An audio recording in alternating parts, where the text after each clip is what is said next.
네, 다 같이 인사드리고 착석하겠습니다. 다 같이 인사. 네, 착석 부탁드립니다.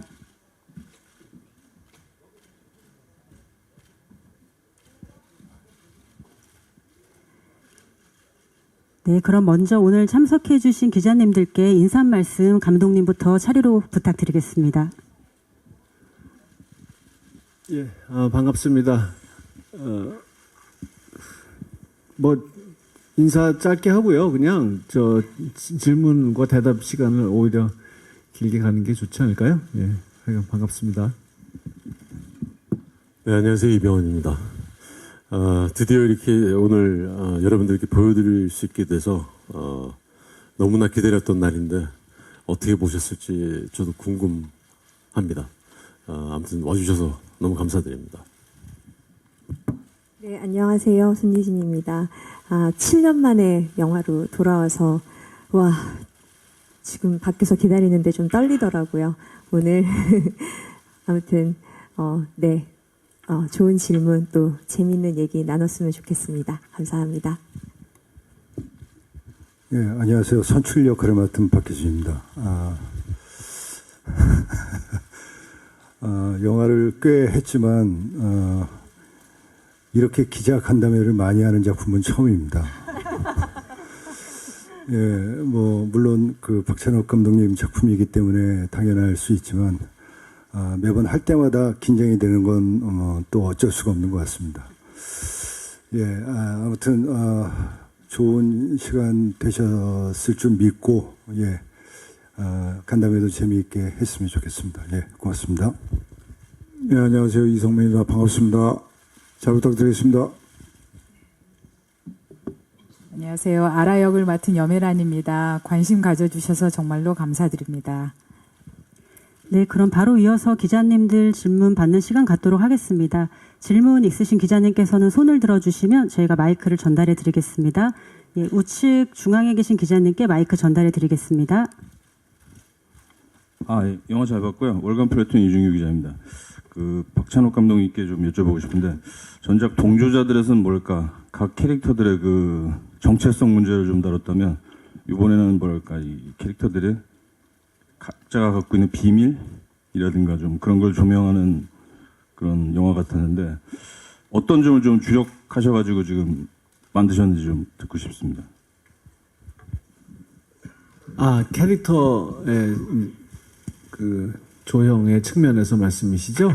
지금 어디 계신지 제가 안 보여가지고. 예. 여기 앞에 조명이 너무 강해가지고 눈이 부셔서 잘 안 보여요. 예. 그렇죠.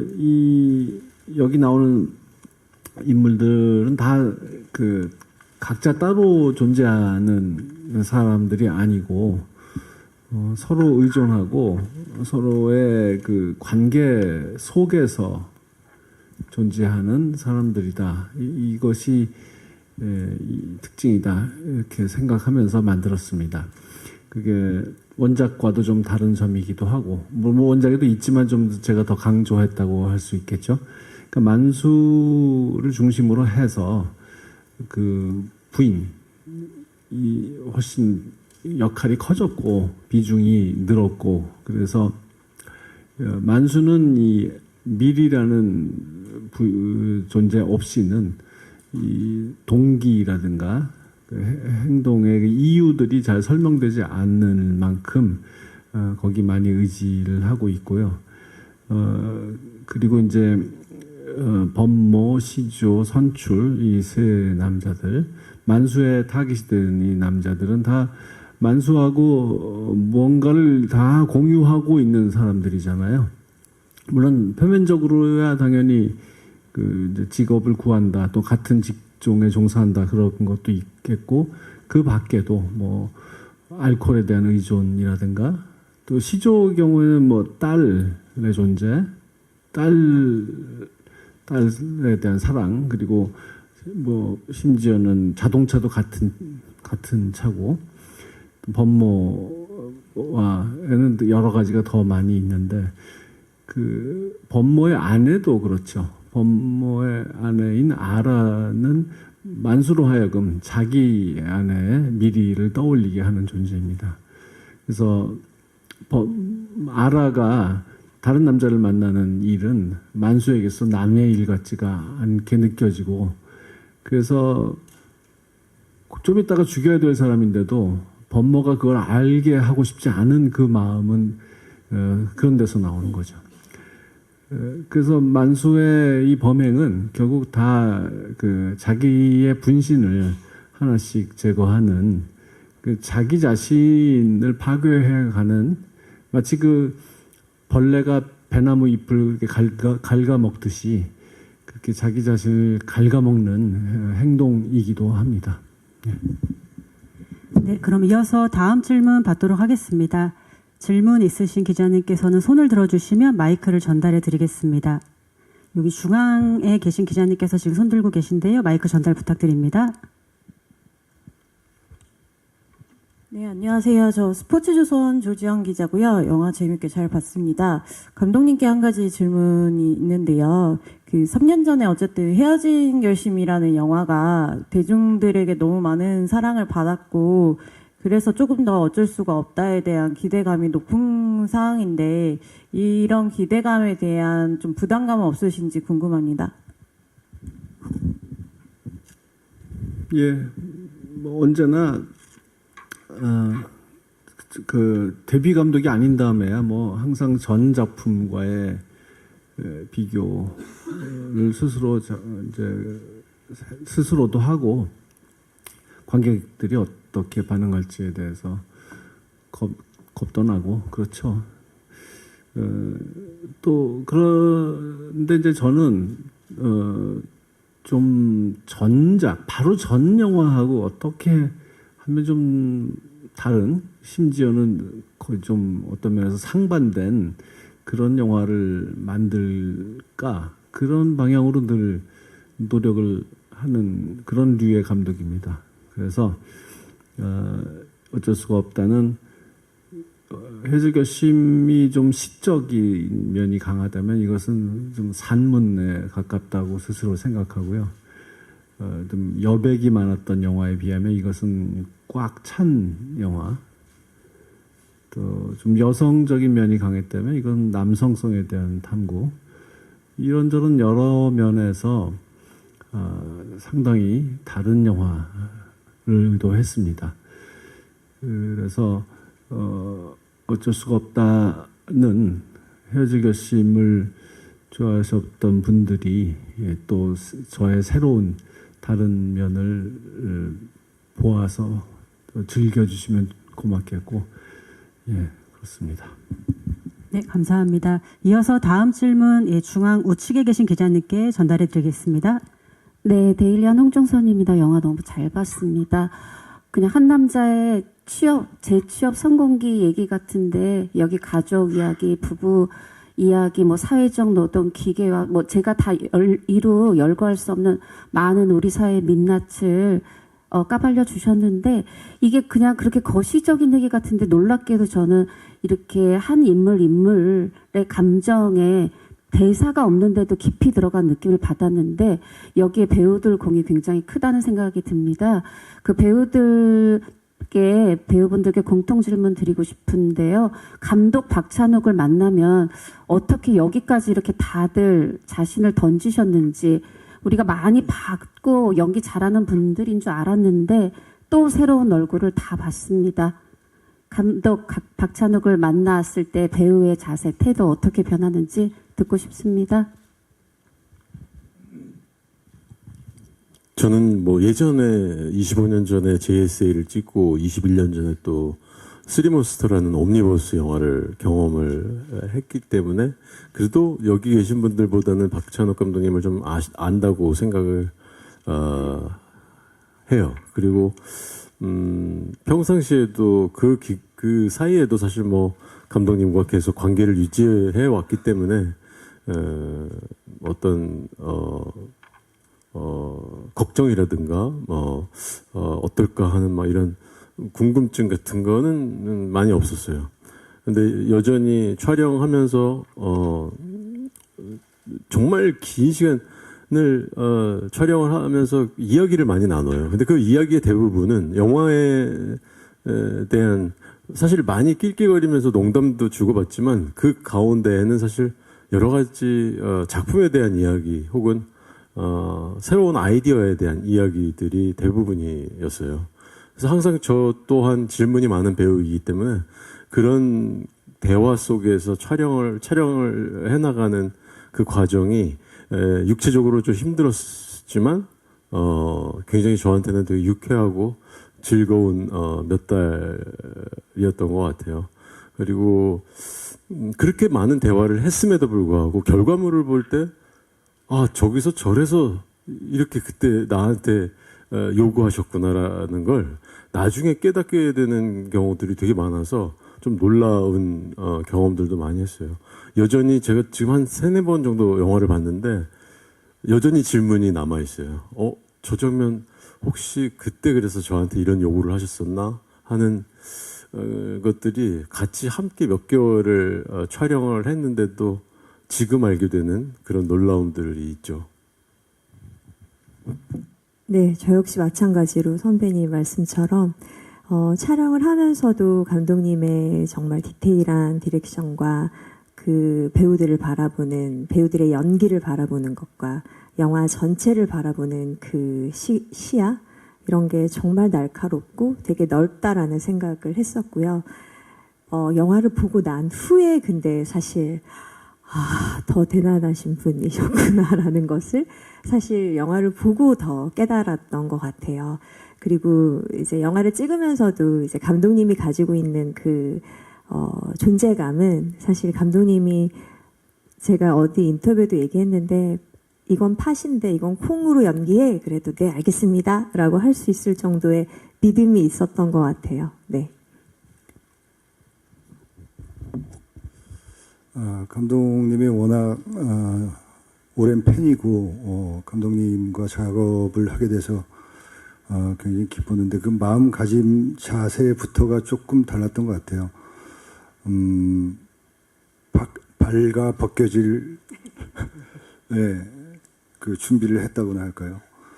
근데 발가 벗겨진 건 성민이 형이었고 저는 다행히 발가 벗겨지진 않았고요.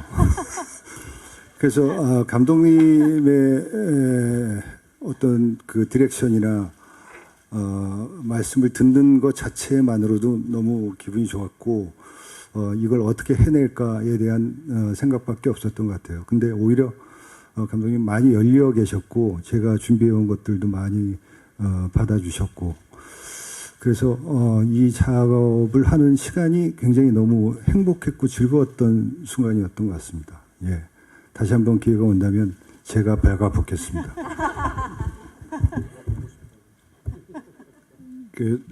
뭐 다른 배우들이 다 이야기를 해서 딱히 뭐 할 말은 없는데 다 공감하고 이런 느낌이었어요. 그냥 쉽게 말하면은 동네에서 제가 좀 주먹 좀 쓰고 애들 좀 패고 다녔는데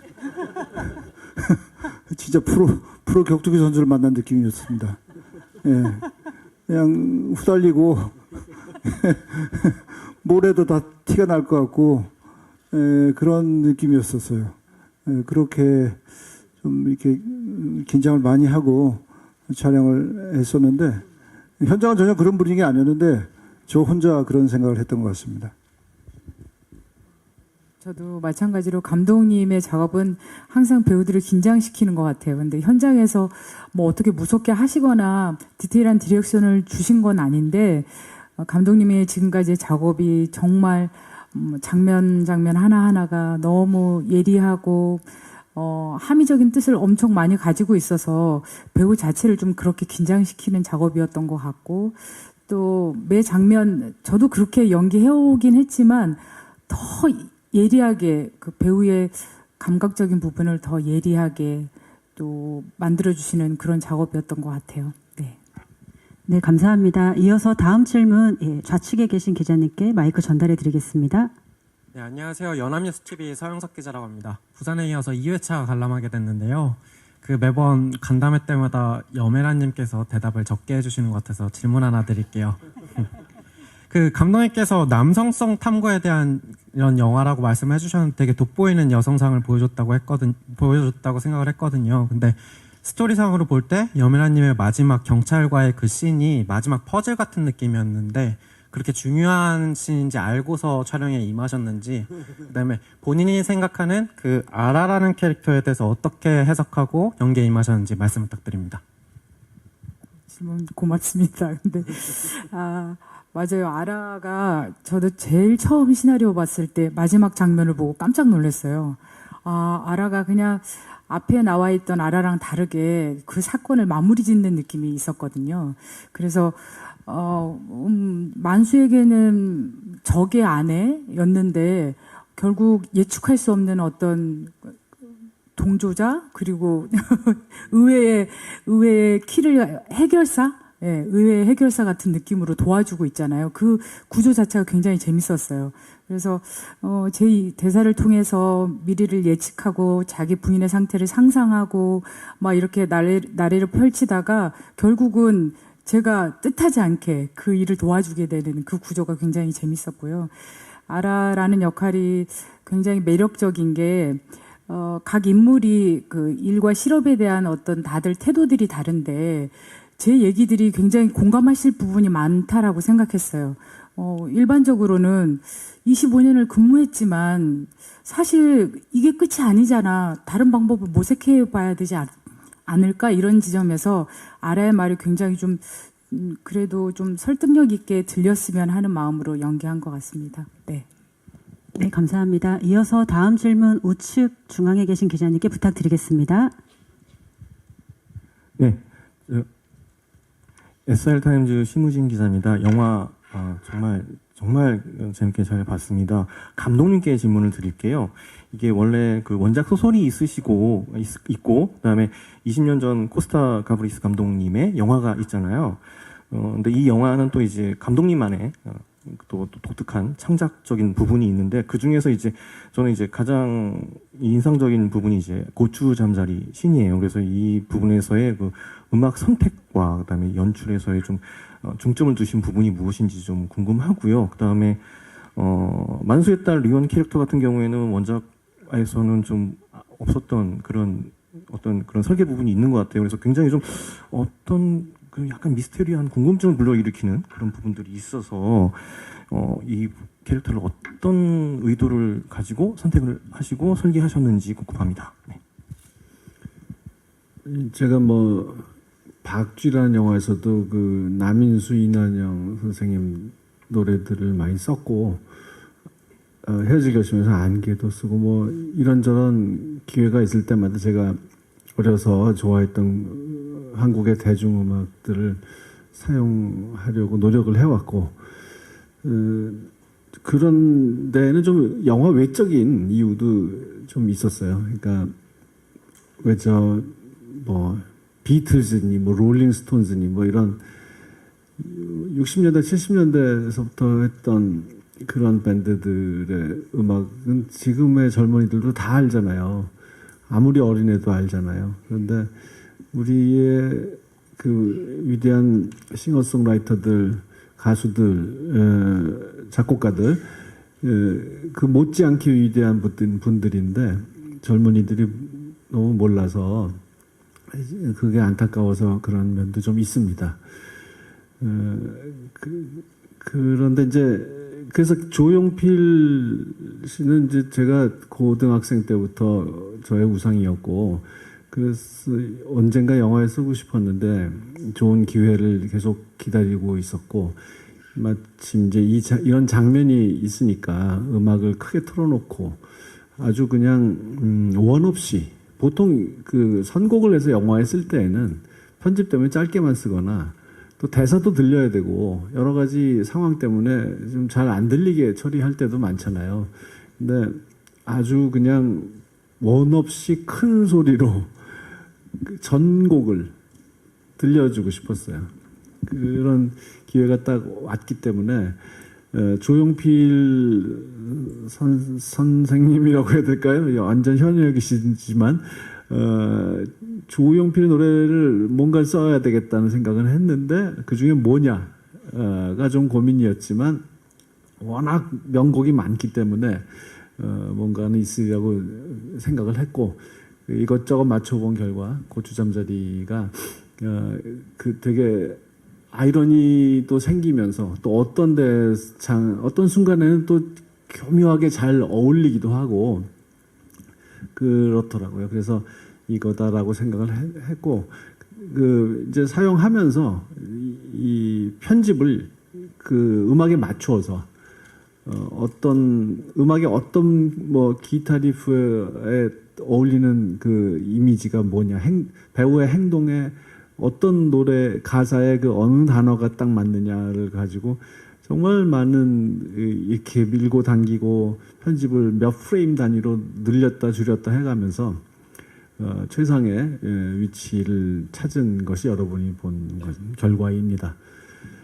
그리고 리원이 예 그렇죠. 그 원작에는 없는 저는 리원이가 물론 만수 부부에게 큰 부담이 되는 존재이죠. 얘가 독립적인 개인으로 영화 대사 맞다나 개인으로 크게 성장하게 하기 위해서는 어떤 뭐 필요한 노력이 있으니까 그것이 만수로 하여금 큰 책임감을 느끼게 하죠. 그런 것도 있고 또 제가 생각한 것은 좀 무슨 생각을 하는지 알 수 없는 그래서 신비로운 그런데 차츰 이제 뭐가 드러나죠. 나중에 악보를 보면은 그 그림을 추상화처럼 점을 찍은 색깔 점을 예쁘게 찍는 그런 그림을 그린 줄 알았는데 그게 악보였다는 것이 드러나고 연주를 뭐 잘한다 재능이 있다고 선생님은 말하는데 뭘 잘하는지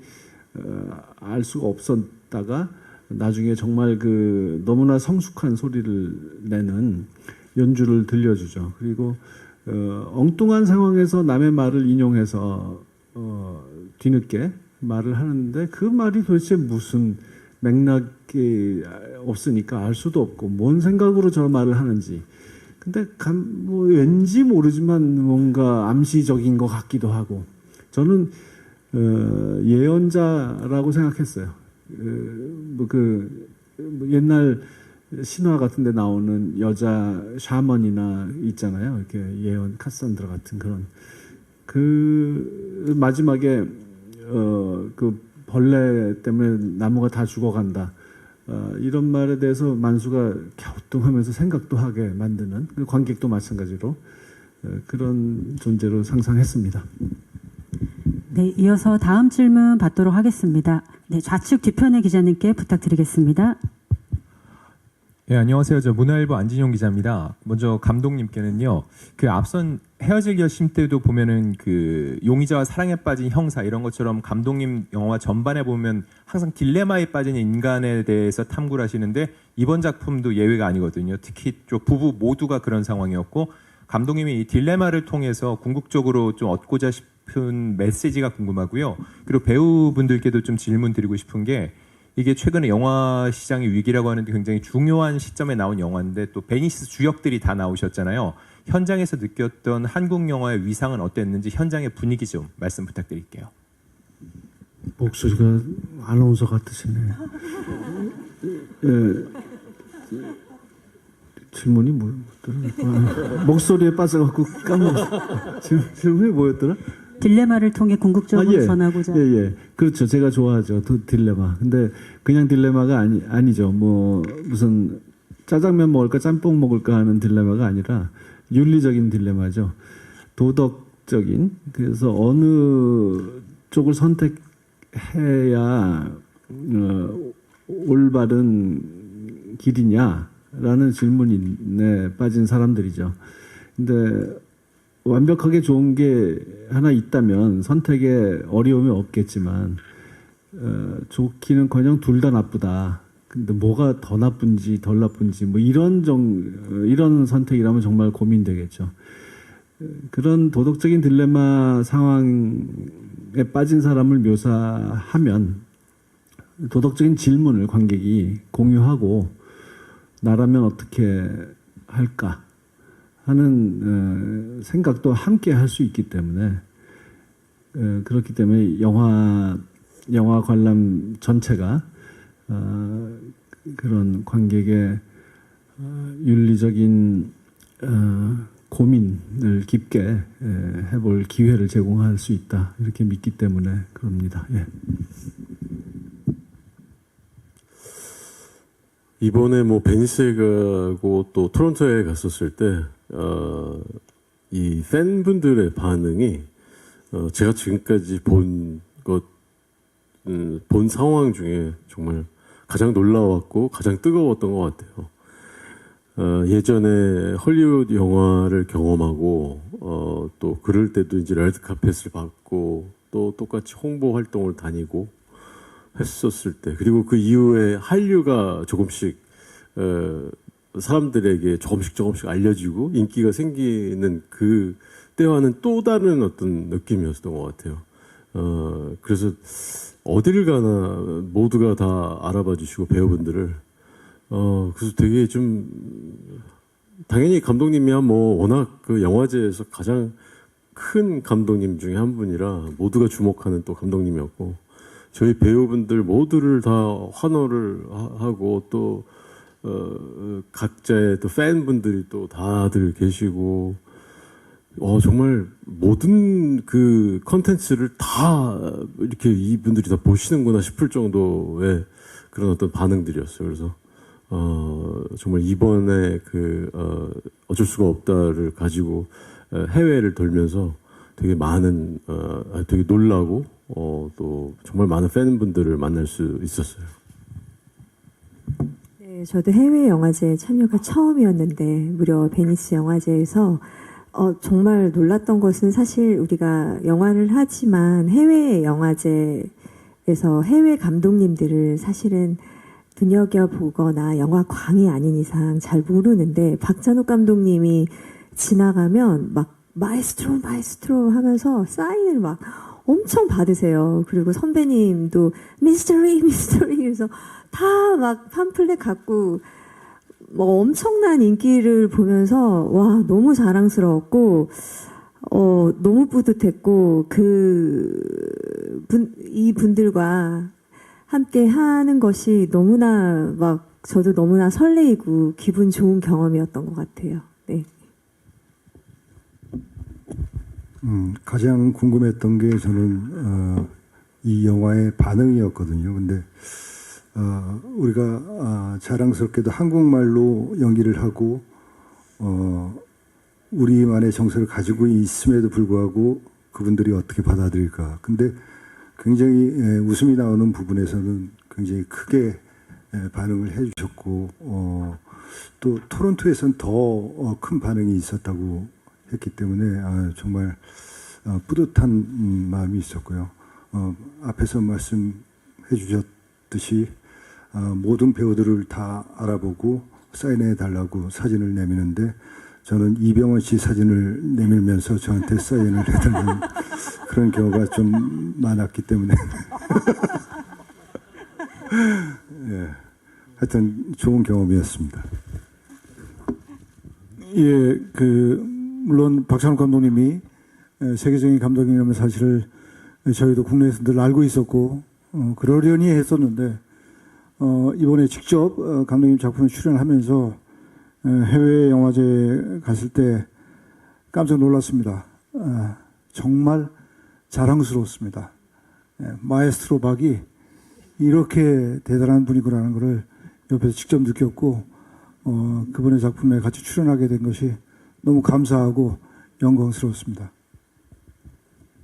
저도 해외 영화제가 처음이었는데, 베니스는 이제 칸느랑 다르게 이렇게 관객분들하고의 거리가 엄청 가까운 거라고 하시더라고요. 근데 저희가 입장했을 때 입장 시간 그것 때문에 상영 시간이 점점 늦춰질 정도로 저희가 못 들어가고 계속 팬들과의 만남을 갖고, 또 선배님들, 감독님 그런 모습 보면서 정말 너무 환해해 주셔서 감사드리고, 부산에서도 그렇고 많은 관객분들이 오늘도 그렇고 이렇게 객석을 메워주시는 거 보면서 와, 영화 팬들이 이렇게 아직 많으시고, 그런데 진짜 많은 분들이 극장에 와주셨으면 하는 생각이 들었습니다. 네, 감사합니다. 그럼 이어서 다음 질문 좌측에 계신 기자님께 마이크 전달해 드리겠습니다. 안녕하세요. 스카이데일리 이유경 기자입니다. 먼저 감독님께 먼저 질문드리고 싶은데, 감독님께서는 제작 발표회 때 이제 어쩔 수가 없다라는 제목이 결정되기 전에 후보로 도끼나 모가지 같은 해고를 상징하는 단어를 이제 염두에 두셨다고 말씀을 해주셨는데, 실제 영화 속에서는 이제 해고가 단순히 직장을 잃는 게 아니라 목이 날아가는 식으로 해서 이병헌 배우가 연기하시는 만수 캐릭터가 이제 한 분 한 분을 이제 죽이는 그런 식으로 직설적 물리적으로 표현이 되는데, 이런 중의적 상징을 통해서 관객에게 어떤 메시지를 전달하고 싶으셨는지 듣고 싶고, 이병헌 배우님께서 하나 질문드리겠습니다. 만수라는 캐릭터가 이제 손에 쥔 해고라는 그 해고의 도끼로 사람들을 하나하나씩 제거해가는 모습은 단순한 그 직장 내 해고를 넘어 이제 생존의 절박함을 상징하는 듯 보여서, 배우님께서는 이런 해고, 그러니까 이코를 뭐 도끼나 모가지 같은 이런 중의적 의미를 어떻게 해석하시고 연기에 담아내셨는지 듣고 싶습니다. 감사합니다. 답을 이미 하신 것 같은데 스스로. 네, 너무 잘 정리를 잘 해서 말씀을 해주셔서, 예, 그냥 그대로입니다. 이 해고라는 것은 갑작스러운 그렇게 그 실직이라고 하는 것은 특히 자기 직업을 사랑하고 자기 일이 곧 자기 인생이다라고 생각하는 그런 사람들에게 있어서, 다시 말해서 더 좋은 노동자의 입장에서, 더 성실한 노동자의 입장에서 이런 갑작스러운 실직은 정말 사형 선고나 다름없다고 생각합니다. 그리고 그건 경제적인 면이 제일 중요하겠지만, 그것 이상으로 자기 정체성이 부인되고 삶이 송두리째 붕괴되는 그런 경험이겠죠.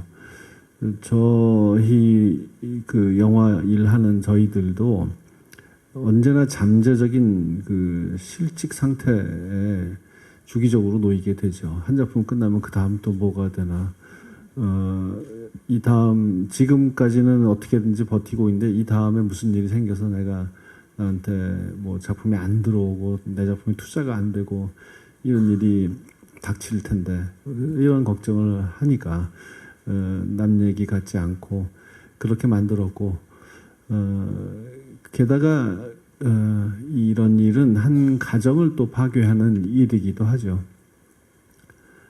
또 남자들의 경우는, 구식 남자들의 경우는 남성성에 대한 남성성에 부정당하는, 말하자면 사내구실을 못하는 것 같은 그런 자괴감에 빠지는 경우도 있고, 여러모로 아주 무서운 일이다라고 말씀드리고 싶습니다. 시나리오를 처음 보고 또 촬영장에서도 내내 감독님과 여러 가지 얘기들을 늘 항상 하면서 이제 작업을 했지만, 그 중에서 가장 긴 시간 함께 계속 대두됐던 문제는, 저는 어쨌든 간에 이 시나리오에 있는 상황들을 모두 다 제 것으로 만든 후에 결국 카메라 앞에서 설득력 있게 표현해내야 되는 것이 저의 이제 할 일이에요. 근데 그 질문을 늘 드렸어요. 내가 이 정도까지 보여주고 이런 극단적인 선택을 하는 것이 모든 해고를 당한 사람들이 또한, 그런 분들 또한 이 상황을 이해가 되고 설득력 있게 다가올까?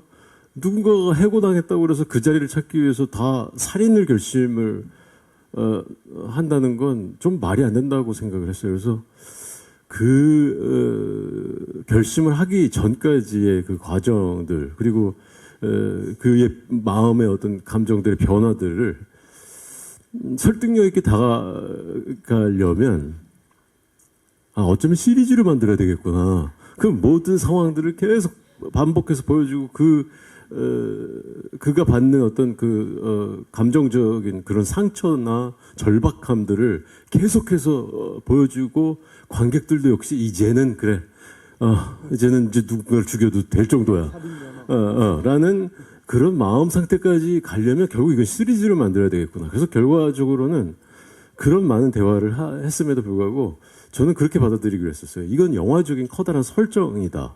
라고 받아들이니까 마음이 좀 편해지기도 했었고,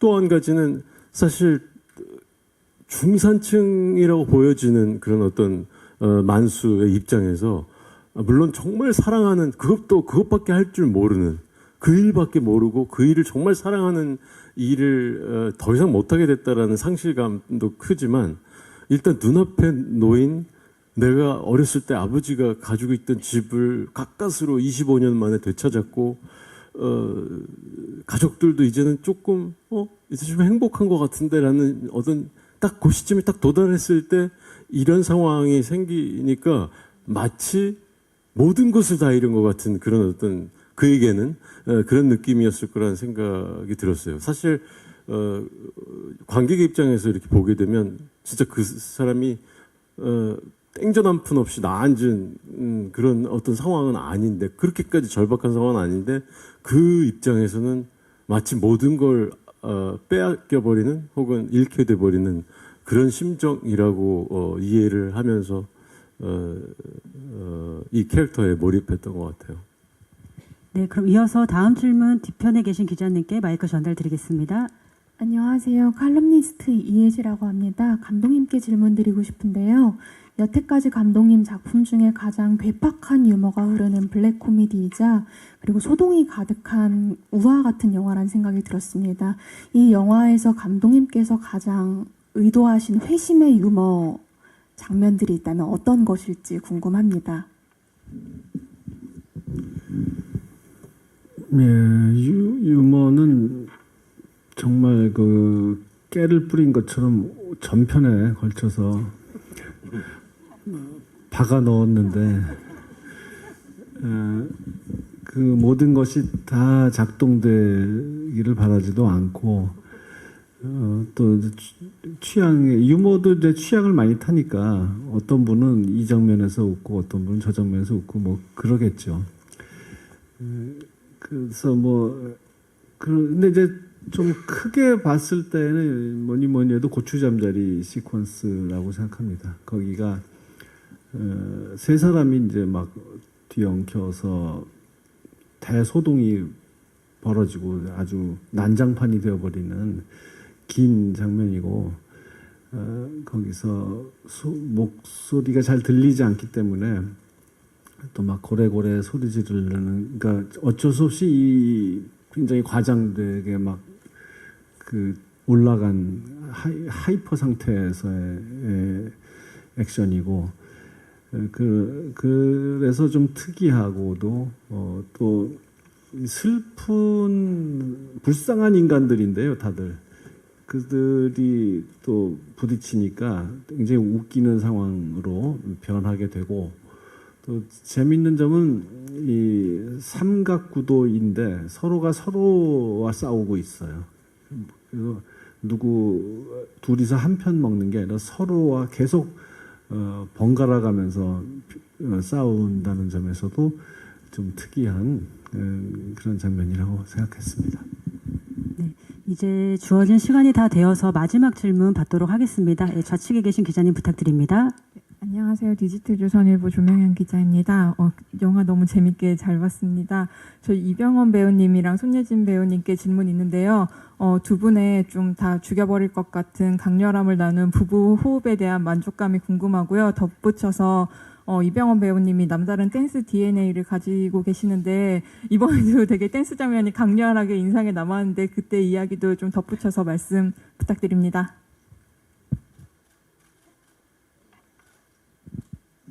생각하는 사이에 내가 한 장면 더 말씀드리고 싶어요. 부부싸움 하는 장면. 질문 듣고 생각난 건데 이 둘이 부부싸움 하는 장면 저는 너무너무 볼 때마다 정말 현실 웃음이 터질 만큼 웃기다고 생각하는 장면입니다.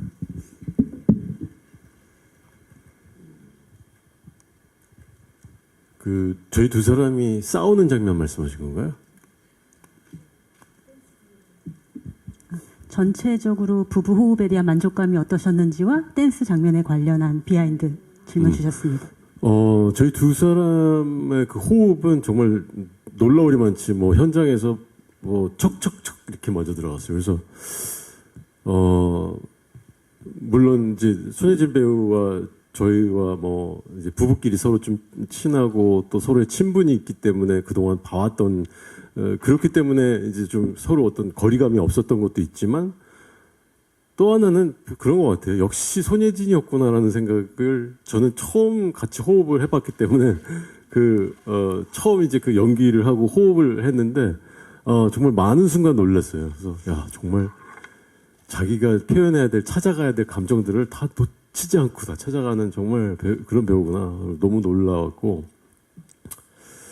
춤은 왜 거기서 춤을 추면서 다가가나 했었는데 처음에 시나리오를 읽을 때 그래서 왜 감독님이 여기서 춤을 추는 거죠? 마음 상태는 되게 지금 어떤 질투심에 불타고 또 질투 이전에 막 저 땅 파고 지금 엄청난 일을 저지르고 온 상황이고 막 그 총 쏘는데 그걸 피해가지고 달려온 상황이고 막 그런 제정신이 아닌 상태인데 거기서 자기의 부인이 다른 남자랑 같이 춤을 추는 걸 보면서 또 질투심을 느끼고 근데 춤을 왜 추나 했는데 거기에서 이제 사람들이 그런 댄스를 하고 있는데 그 리듬에 맞춰서 자기인지 모르게 하려고 그런 동작을 하면서 이렇게 다가간다. 그래서 왜 혼자 이렇게 한 바퀴 도는 경우 그런 것도 있어서 그 춤을 과연 진짜 촬영 직전까지도 내가 저 춤을 어떻게 구사를 해야 될까 머릿속에 하나도 없는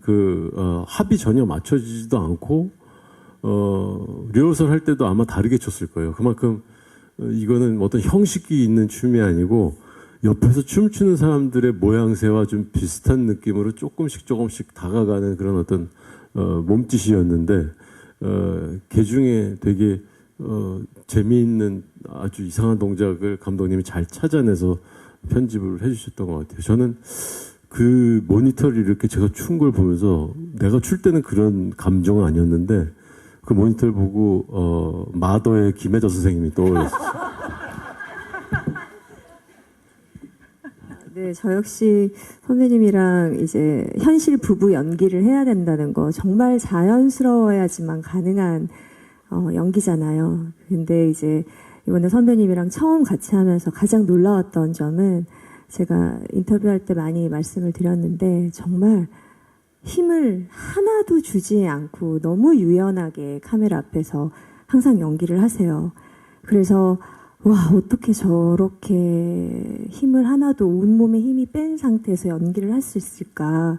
근데 이제 우스갯소리로 저희가 이제 골프를 몇 번 친 적이 있는데 그때 힘을 정말 잔뜩 주고 골프를 너무 힘을 주고 쳐서 저렇게 하다가 집에 와서 아프실 것 같은데 할 정도로 그때 너무 힘을 주면서 골프를 치니까 연기할 때 힘이 다 빠진 게 아닌가라는 우스개 생각이 들었습니다. 네, 그 정도로 너무 훌륭하신 배우님과 그렇습니다. 네, 감사합니다.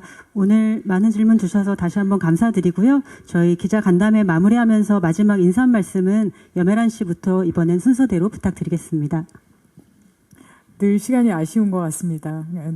앞으로도 또 많은 분들이 보시고 이렇게 질 높은 대화를 좀 나눴으면 하는 바람이 있습니다. 오늘 고맙습니다. 예, 베니스 갔다가 저는 못 갔지만 캐나다 갔다가 부산 갔다가 이제 서울에서 개봉을 앞두고 이렇게 기자분들 모시고 영화를 공개했는데요. 뭐 다른 분들은 모르겠지만 저는 유독 오늘 많이 긴장이 됩니다. 뭐 제가 특별히 한 건 없지만 이상하게 긴장이 많이 되는 거는 부디 이 영화가 좀 많이 잘 됐으면 하는 그런 기대가 커서일 겁니다. 모쪼록 저 영화 잘 될 수 있도록 도와주십시오. 감사합니다. 베니스도 중요하고 토론토도 중요하고 부산도 중요하지만 개봉 이틀을 남긴 오늘이 가장 중요하다고 생각합니다. 여러분들의 손끝에 우리 영화의 성패가 달렸습니다. 예, 좀 더 긍정적으로 포지티브하게 예, 좋은 글, 아름다운 글 많이 써주시기 바라겠고요. 뭐 취향이 안 맞아서 재미없게 보신 분들도 있으실 겁니다. 예, 바로바로 쓰지 마시고 조금 더 생각하시고 한 이틀 늦게 써주시면 감사하겠습니다. 네. 참, 저도 영화를 7년 만에 하게 됐어요.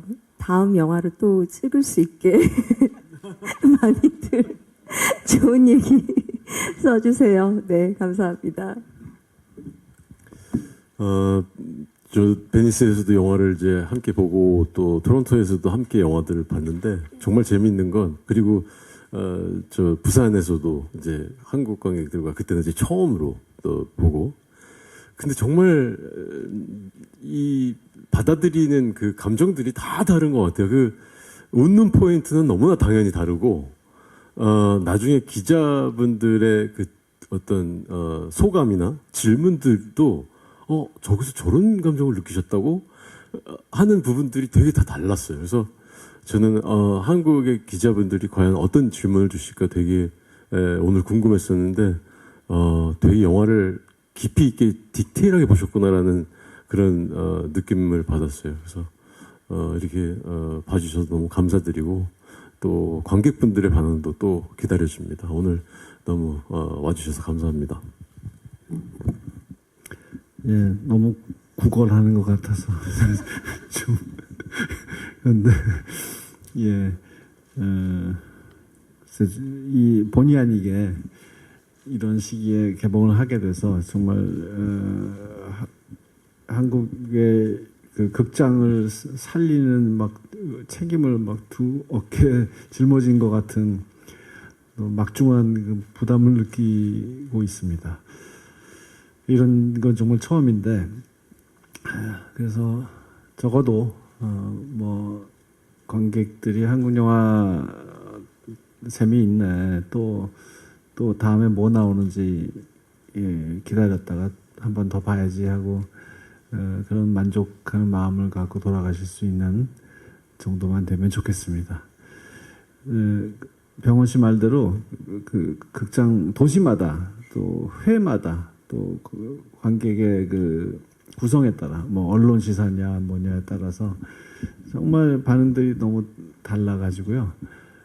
마음 같아서는 개봉하고도 정말 모든 극장의 모든 회차에 가서 같이 보고 싶을 정도로 다양한 반응이 나온 것 같아요. 그래서 그것은 저로서는 참 기분 좋은 일입니다. 사람의 취향에 따라서 자기 직업이 뭐냐, 뭐 실업 상태냐, 뭐에다 다 다르게 반응한다는 것이